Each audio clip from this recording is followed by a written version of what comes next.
3 days after my wife died, my own son had security guards throw me out of her funeral. I wish I could tell you there was some heartbreaking misunderstanding, some terrible mistake that was later corrected with tearful apologies, but there wasn't. My name is Frank. I am 67 years old, and for 41 years Eleanor was the most important person in my life. We met when we were young, fell in love fast, got married, raised a son, paid off mortgages, buried pets, celebrated anniversaries, and built a life together one ordinary day at a time. 3 days before the funeral, I sat beside her hospital bed and held her hand as she took her final breath. I thought that moment would be the worst pain I would ever experience. I had no idea what was waiting for me. The morning of the service was cold and gray. Rain covered the parking lot as I pulled up to the funeral home wearing the charcoal gray suit Eleanor had bought me for our 40th wedding anniversary.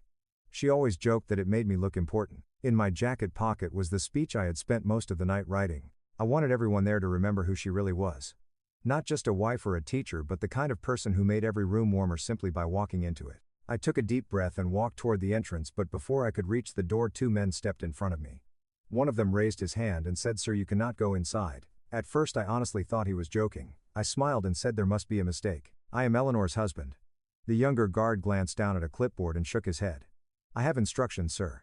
For several seconds I simply stared at him because my mind could not process what he was saying. My wife was inside that building. Her funeral was about to begin. "Instructions from who?" I asked. Neither man answered. That is when I looked through the glass doors and saw my son Bradley standing in the lobby. Relief immediately washed over me because I assumed he would fix everything. Surely he would walk over and tell the guards who I was. Surely he would laugh and apologize for the confusion. Instead, our eyes met for a brief moment and I watched something happen that I still replay in my head years later. He looked directly at me, saw exactly what was happening, and then turned around and walked away. No confusion, no hesitation, no apology. My own son knowingly left me standing outside my wife's funeral. I felt sick. 3 days earlier I had watched Eleanor die. I had arranged the service. I had written the obituary. I had called relatives and friends. I had spent sleepless nights trying to plan a farewell worthy of the woman I loved. Yet somehow I was not allowed through the front door. I tried stepping forward again, but the larger guard placed a hand against my chest and pushed me back. Not hard enough to hurt me, just enough to make it clear I was not getting inside. I called out Eleanor's name. Then I called it again. Then a third time. People arriving for the service stopped and stared. Friends, neighbors, former co-workers, and church members walked right past me. Some looked uncomfortable. Others avoided eye contact completely. Not one person stopped to ask why a husband was being kept outside his own wife's funeral. Eventually the guards directed me toward a bench near the edge of the parking lot. That is where I sat while the service happened without me.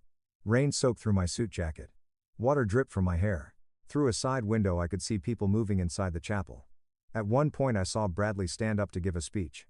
I could not hear a single word. I could only watch from outside like a stranger who did not belong there. An hour and 20 minutes later the service ended.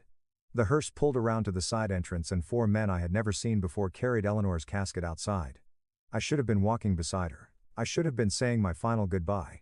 Instead I was sitting alone in the rain watching the woman I loved leave for the last time. That was the moment something changed inside me. The grief was still there and the heartbreak was still there, but underneath both of them was a new feeling, one that would change everything that happened next. As the hearse disappeared down the road I reached into my pocket, pulled out my phone, and called the one man who knew every secret my son thought he had hidden from me. I sat in my car for several minutes after the hearse disappeared. The rain was hitting the windshield so hard that the funeral home looked blurry through the glass. My hands were still shaking. Part of me wanted to drive to the cemetery anyway. Part of me wanted to walk back into that building and demand answers. But the truth was I already had my answer. My son had made his choice. He had looked me in the eye and turned his back on me. I stared at my phone resting on the passenger seat and thought about Eleanor. For 41 years, whenever something went wrong, she was the first person I called. She always knew what to say. She always found a way to calm me down. But for the first time in my life I could not call her. The realization hit me harder than anything that had happened that morning. She was gone and I was completely alone. Then I remembered someone else. A man who had been part of our lives for decades. A man who knew things about my family that even Bradley did not know. I picked up my phone and scrolled through my contacts until I found the number. Whitman Greer, my lawyer, my oldest friend. We had met in college more than 40 years earlier and stayed close ever since. When my mother died, he sat beside me at the funeral home for 6 hours without saying more than a dozen words. When I sold my company years later, he handled every document personally. More importantly, he knew every legal decision I had ever made. I pressed call. He answered on the second ring. "Frank," he said immediately. "I have been thinking about you all morning. How are you holding up?" I tried to answer, but the words would not come out right. Finally I told him everything. I told him about the guards. I told him about being forced to sit outside in the rain. I told him how Bradley had looked directly at me before walking away. By the time I finished, there was complete silence on the other end of the line. For several seconds, Whitman did not say a word. Then he asked a question that caught me off guard. "Are you sitting in your car right now?" "Yes," I replied. "Good," he said. "Listen carefully. Do not go to the cemetery. Do not go to the reception. Do not call Bradley. Go home immediately." His voice had changed. It was calm, but there was something underneath it that I had not heard before. "Whitman, what are you talking about?" I asked. "Frank, do you remember what we put in place in High and Lerba?" The question instantly got my attention. I knew exactly what he meant. "Yes," I said quietly. "And do you remember what we updated in High and Lermoy Bay?" I felt my stomach tighten. "Yes." Another long silence followed. Then Whitman took a deep breath. "Good. Because I think it is finally time we look at everything again." I did not fully understand what he meant, but I knew one thing. The conversation had nothing to do with grief anymore. It had everything to do with the choices Bradley had made. "Go home," Whitman said. "I will be there in 2 hours.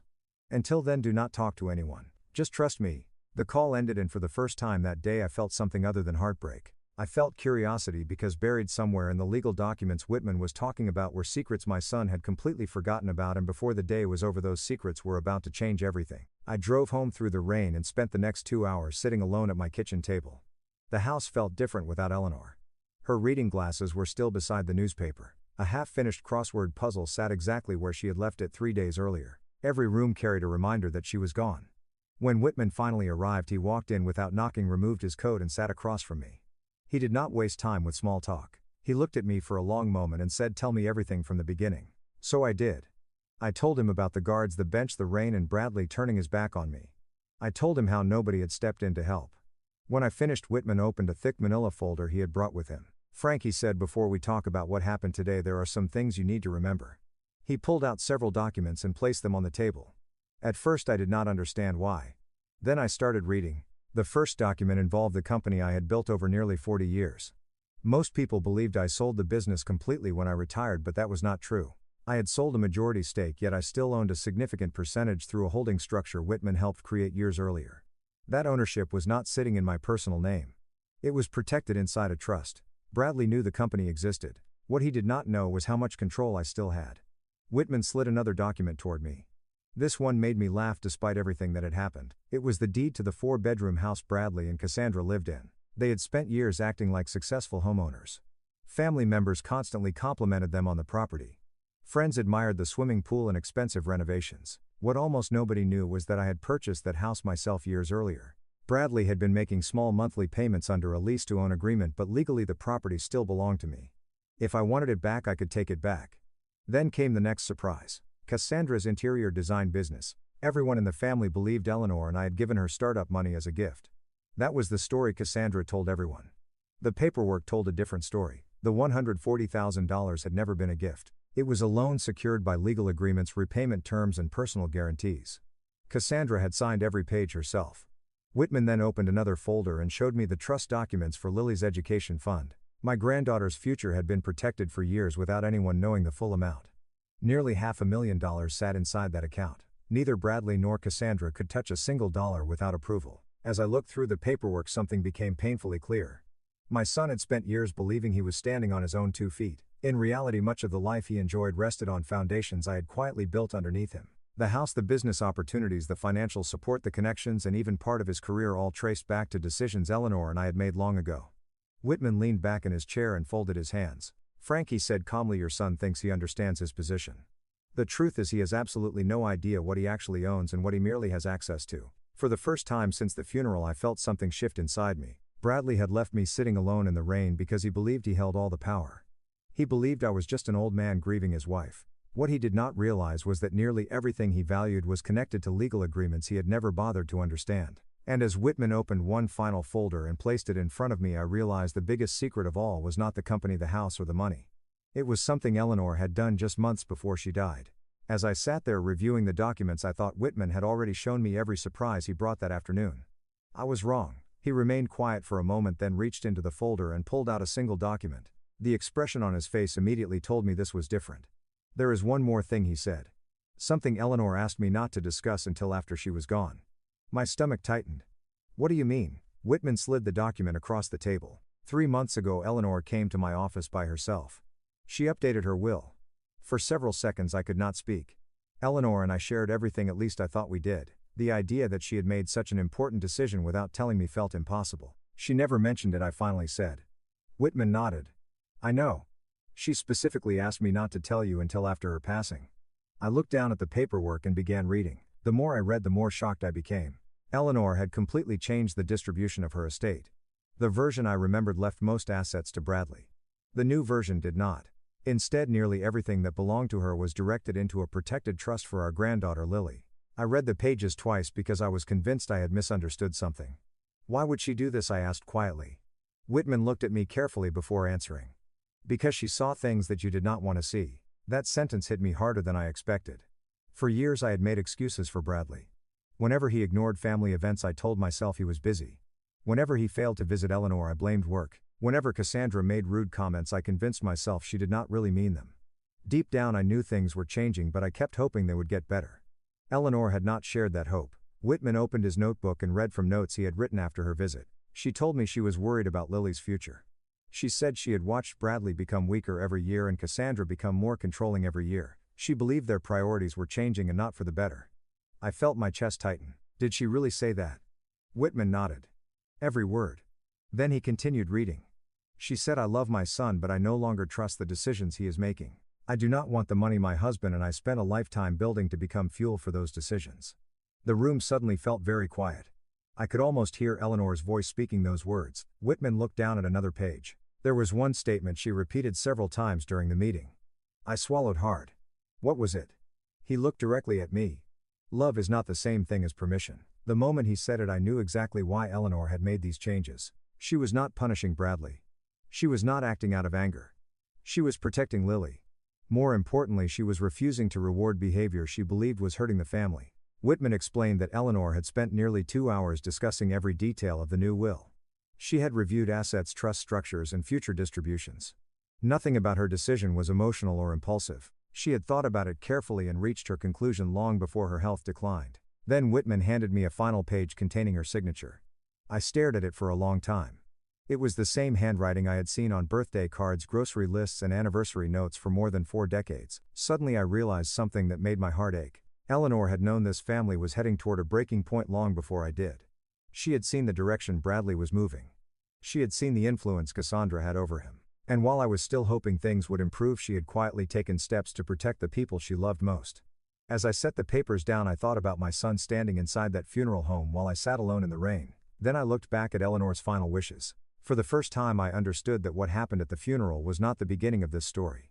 It was simply the moment all the hidden truths finally came into the light. The first sign that Bradley's world was beginning to crack appeared less than 24 hours after I met with Whitman. While I was sitting alone at my kitchen table drinking coffee from the same mug Eleanor had bought me years earlier, my phone lit up with Bradley's name. I watched it ring until it stopped.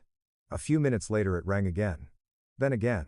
By lunchtime he had called 6 times. I did not answer a single one. Whitman had warned me this would happen. He said people rarely notice how much support they are receiving until that support starts disappearing. By the end of the day, the first legal notices had been delivered. The loan connected to Cassandra's interior design business was officially called due. The bank informed her that repayment would be expected according to the agreement she had signed years earlier. For the first time since starting the business, she was forced to confront the fact that the money had never been a gift. It had always been a debt. That evening Bradley called 12 more times. I ignored every call. The next morning another letter arrived at his house. This one concerned the property he believed he owned. The lease-to-own arrangement had entered enforcement. Unless the outstanding obligations were satisfied, foreclosure proceedings would move forward. According to Whitman, Bradley was so shocked he called 3 different attorneys before realizing the paperwork was legitimate. He had spent years telling people about his beautiful home, never understanding that the legal ownership had never truly belonged to him. By Wednesday the pressure intensified. Cassandra's business accounts were being reviewed. Outstanding obligations were being calculated. Financial institutions that had once welcomed their business suddenly became much less friendly. The confidence they had displayed for years started disappearing very quickly. Then came the problem Bradley never expected: his position at the company. When I sold my business years earlier, Bradley had been given a highly paid executive role as part of the transition.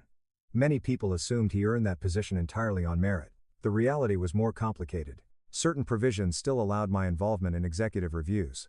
Whitman contacted the appropriate people and the process began immediately. By Thursday afternoon, Bradley received notice that his position was under formal review. The timing could not have been worse. Within 48 hours, the house, the business, and now his career were all under pressure. The calls became relentless. My phone showed dozens of missed calls every day. Bradley called, Cassandra called, unknown numbers called, voicemails piled up faster than I could delete them. At one point I counted more than 40 missed calls in a single day. By the end of the week that number had nearly doubled. Still I refused to answer. There was nothing left to discuss. Every document being enforced had been signed voluntarily years earlier. Every consequence came directly from choices they had already made. The following Monday, Bradley's situation became even worse. The executive review concluded exactly as Whitman predicted. His employment was terminated with a severance package. It was not a dramatic firing scene. No security escorts, no public humiliation, just a professional letter informing him that his services were no longer required. For the first time in years, Bradley was forced to stand on his own without the advantages he had taken for granted. The Lexus he drove became another problem. Because my name remained attached to the financing agreement, changes to the arrangement triggered immediate consequences. More notices arrived. More deadlines appeared. More pressure followed. Everything seemed to be happening at once. The comfortable life Bradley and Cassandra had spent years building was not collapsing because of one decision. It was collapsing because nearly every part of it depended on support they had stopped appreciating long ago. The truth was finally catching up to them. A week after the funeral, Whitman stopped by my house with an update. He placed several documents on the table and quietly summarized the situation. The business was struggling. The house was in jeopardy. Bradley's job was gone. Multiple financial obligations were demanding immediate attention. As I listened, I felt surprisingly little satisfaction. I was not celebrating. I was not smiling. Mostly I felt tired. This was not the future Eleanor and I had imagined for our son. We had spent decades trying to help him succeed. Yet somewhere along the way, help had turned into entitlement and entitlement had turned into arrogance. Now reality was stripping all of that away.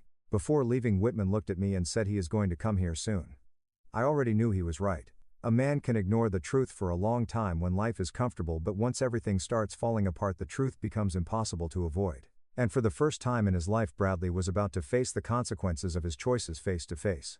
Whitman was right. Bradley showed up 3 days later. I saw his car pull into the driveway just after noon.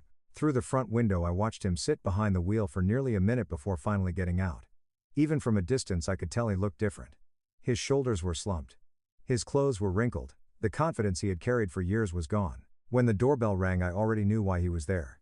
I opened the door and for a moment neither of us spoke. Then he looked at me and said a single word I had not heard from him in years. "Dad." For a second I almost did not recognize it. For the past several years I had been Frank, not Dad, not Father, just Frank. Hearing that word again felt strange. "Please," he said, "can we talk?" I stepped aside and let him in. We walked to the kitchen and sat across from each other at the same table where Eleanor and I had shared thousands of meals over the years. The unfinished crossword puzzle was still sitting in its place. Bradley noticed it immediately. His eyes lingered on it for a second before looking away. He looked exhausted. Dark circles sat under his eyes and his hands would not stop moving. Finally he spoke. "I do not understand what is happening." I said nothing. "The house, the bank, Cassandra's business, my job." He swallowed hard. "Everything is falling apart." I continued staring at him. "Dad, please. If this is because of the funeral, I am sorry." The moment he said those words I felt anger rise inside me for the first time. Not because he apologized, but because he still did not understand. He thought this was about one day, one funeral, one mistake. It was not. "Tell me about the guards," I said quietly. Bradley froze. "What?" "Tell me about the men you hired to keep me away from your mother's funeral." His face immediately turned pale. For several seconds he could not speak. "Dad, it was not supposed to happen like that." "Then tell me how it was supposed to happen." He looked down at the table. "Cassandra thought." I immediately cut him off. "No, not Cassandra. You." He remained silent. "You stood inside that building while strangers kept your father outside. You watched it happen. You saw me sitting in the rain." His eyes filled with tears. "Dad, I know how it looked." "You know how it looked?" I leaned forward. "Bradley, your mother was inside that building. I held her hand when she died. I planned that funeral. I wrote her obituary. Then I spent an hour and 20 minutes watching her service through a window while my own son pretended I did not exist." He lowered his head. "I am sorry." "No," I replied. "You are sorry now because your life is falling apart." The words hit him hard because he knew they were true. For several moments the kitchen remained silent. Then I decided it was time for him to hear something he never expected. "Your mother knew." Bradley looked up immediately. "What do you mean?" 3 months before she died she updated her will." The confusion on his face slowly turned into concern. I continued. She went to Whitman's office by herself. She reviewed everything, every asset, every account, every piece of property. Dad, and she decided she did not want you inheriting her estate. The color drained from his face. What? Everything went into a protected trust for Lily. He stared at me as if I were speaking another language. No. Mom would not do that. She did. I looked directly into his eyes. Do you know why? He did not answer. Because she saw what was happening long before I did. She watched you ignore her phone calls. She watched you drift further away from your family. She watched Cassandra treat people like they only mattered when they were useful. Tears were running down his face now. Dad, please. Your mother loved you, I said, but she stopped trusting your judgment. That sentence seemed to break something inside him. He slid back in his chair and covered his face with his hands. For the first time since arriving, he was not defending himself. He was not making excuses. He was simply listening. I let the silence sit between us. Then I spoke again. The funeral was not the reason this happened, Bradley. The funeral was the moment the consequences finally caught up with you. He slowly lowered his hands and looked at me. The confidence, entitlement, and arrogance that had defined him for years were gone. In their place sat a frightened 41-year-old man who was finally beginning to understand the damage he had caused. And for the first time since Eleanor died, I believed he was finally hearing the truth. For a long moment neither of us spoke. Bradley sat across from me with tears in his eyes, staring down at the kitchen table where his mother's unfinished crossword puzzle still rested. A year earlier, seeing him cry might have softened me. It might have made me search for excuses, look for reasons, or convince myself that things were not as bad as they seemed. But that version of me had disappeared the day I sat on a bench in the rain while my wife's funeral took place without me. I looked at my son and realized something important. He still believed this conversation was a negotiation. He still thought there was a way to talk his way out of the consequences. Dad, please, he said quietly. There has to be another way. I shook my head. No, Bradley, there is not. His face tightened. I said, I am sorry. I know you did. Then why are you doing this? That question hung in the air between us. I leaned back in my chair and looked directly at him. Because your apology does not change what happened. He opened his mouth to speak, but I raised my hand. You hired guards to keep me away from your mother's funeral. You stood there and watched it happen. You let me sit outside in the rain while strangers carried her casket. And somehow you still think this conversation is about money. Bradley lowered his eyes. He had no answer. I took a slow breath before continuing. You need to understand something. None of this happened because I suddenly decided to punish you. This happened because you spent years making choices without believing those choices would ever have consequences. He looked exhausted now, like a man carrying a weight he could no longer hold. I reached for the folder Whitman had prepared and placed it on the table. Here is what is going to happen. Bradley immediately tensed. The house is being reclaimed. You have 30 days to leave. His eyes widened, but I continued before he could interrupt. Cassandra's business loan is being collected according to the agreement she signed. The company has already begun that process. His breathing became heavier. Your position at the company is gone. That decision is final. The review is complete. He stared at me in disbelief. Dad. I am not finished. I slid another paper across the table. The financial support you have depended on for years is ending. Every account, every guarantee, every safety net, all of it. The room fell silent. Bradley looked down at the documents but barely seemed able to read them. For the first time in his life he was seeing the reality behind the life he thought he had built. Then I reached the part that mattered most. Lily's trust remains untouched. He looked up immediately. What? Your mother made that decision herself. The money belongs to Lily. It will pay for her education, her future, and whatever opportunities she chooses to pursue. Neither you nor Cassandra will ever control it. He slowly nodded. Even now he could not argue with that. Deep down he knew his mother had been trying to protect her granddaughter. Tears rolled down his face again. Dad, please do not do this. I looked at him for several seconds before answering. Bradley, I sat on a bench in the rain while your mother's funeral happened without me. He closed his eyes. I know. No, you do not. My voice remained calm, but every word carried years of disappointment. You do not know what it feels like to watch your child choose convenience over loyalty. You do not know what it feels like to lose your wife and your son on the same day. He lowered his head. The silence that followed felt endless. Finally I stood up and gathered the papers. The conversation was over. The decisions had already been made. Bradley slowly rose from his chair as well. He looked older than when he had arrived only an hour earlier. Before reaching the door he turned back toward me one last time. Is there anything I can do? For a moment I thought about all the years that had led us here. Then I answered honestly. You can live with the consequences and learn from them. He nodded once, opened the door and walked out of the house. As I watched him disappear down the driveway I did not feel victorious. I did not feel satisfied. I felt something much heavier than that. Because sometimes the hardest thing a parent will ever do is stop protecting a child from the consequences they have earned. The next few months were harder on Bradley than anything I could have imagined. At first he fought every decision. He hired attorneys, made phone calls, and searched for ways to stop what was happening. But the problem was not the paperwork. The problem was that every document had been signed years earlier and every consequence was legally justified. One by one the protections he had relied on disappeared. 31 days after our conversation he moved out of the house. The property that had once represented success was no longer his.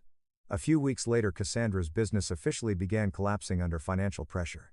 Clients left, projects stalled, and the company she had proudly built started falling apart. Then came the final blow. 6 weeks after losing the house, Cassandra filed for divorce. According to people who knew them, the arguments had become constant. The stress, the debt, and the sudden loss of their lifestyle exposed problems that had existed for years. When the money disappeared, so did the illusion that everything was fine. Bradley moved into a small apartment across town. The luxury vehicles were gone. The expensive dinners were gone. The image he had spent years creating disappeared almost overnight. For the first time in his adult life he was forced to face himself without distractions. Months passed without any contact between us. I focused on rebuilding my own life. Some days were easier than others. Eleanor's absence still followed me everywhere. I would see her favorite chair, hear a song she loved, or find one of her handwritten notes tucked inside a drawer. Grief does not disappear. It simply learns how to live beside you. 14 months after our conversation, a letter arrived in my mailbox. It was handwritten on yellow legal paper. 8 pages long. The moment I saw the handwriting I knew it was from Bradley. I considered throwing it away. Instead I sat down at the kitchen table and began reading. What surprised me most was what was not in the letter. He did not ask for money. He did not ask for the house. He did not ask for a job. There were no excuses and no attempts to blame anyone else. For the first time in years he wrote honestly. He admitted he had allowed Cassandra to influence decisions he should have made himself. He admitted he had ignored his mother during the final years of her life. He admitted that the image of me sitting outside the funeral home had followed him every day since it happened. He described lying awake at night playing that moment over and over, wishing he could take it back. By the time I reached the final page, I realized I was reading words from a different man than the one who had sat across from me 14 months earlier. In the last paragraph he asked only one thing. He asked if I would be willing to meet him for breakfast at the small diner our family used to visit when he was a child. I set the letter down and stared at it for a long time. For the first time since Eleanor died, I believed my son might finally understand what he had lost. More importantly, he finally understood why he had lost it. I met Bradley 2 weeks later at the diner where Eleanor and I used to bring him on Sunday mornings when he was a little boy. The place had not changed much. The booths were the same. The coffee smelled the same. Even the waitress looked familiar. When I walked in, Bradley was already there waiting. He looked older than the last time I had seen him. Not physically older, but different somehow. The arrogance was gone. The entitlement was gone. Life had stripped away the version of himself he had spent years hiding behind. When I sat down, neither of us spoke for a few moments. Finally he looked at me and said, "Thank you for coming." I nodded but said nothing. This was not a movie and I was not there to offer instant forgiveness. Bradley spent the next hour talking. He told me about the mistakes he had made, the excuses he had used, and the things he wished he could change. He admitted that for years he had chosen the easy path whenever he was forced to make a difficult decision. He admitted that he had allowed other people to influence choices that should have been his alone. Most importantly, he admitted that the moment he turned his back on me at the funeral was the worst decision of his life. When he finally finished speaking, I believed him, not because he sounded emotional but because he sounded honest. For the first time in years he was not trying to defend himself. He was simply accepting responsibility. I stirred my coffee and looked out the window before answering. I do not know if things can ever go back to the way they were. Bradley lowered his eyes and nodded. I know. Some things leave scars. I know that too. For a moment neither of us spoke. Then I told him something I had been thinking about for weeks. You are still Lily's father. His head lifted immediately, and she is going to need one.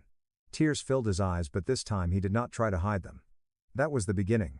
Not a happy ending, not a perfect reconciliation, just a beginning. Over the following months things slowly improved. Lily started spending Saturdays with me again. Sometimes we baked cookies. Sometimes we worked on crossword puzzles at the same kitchen table where Eleanor used to sit.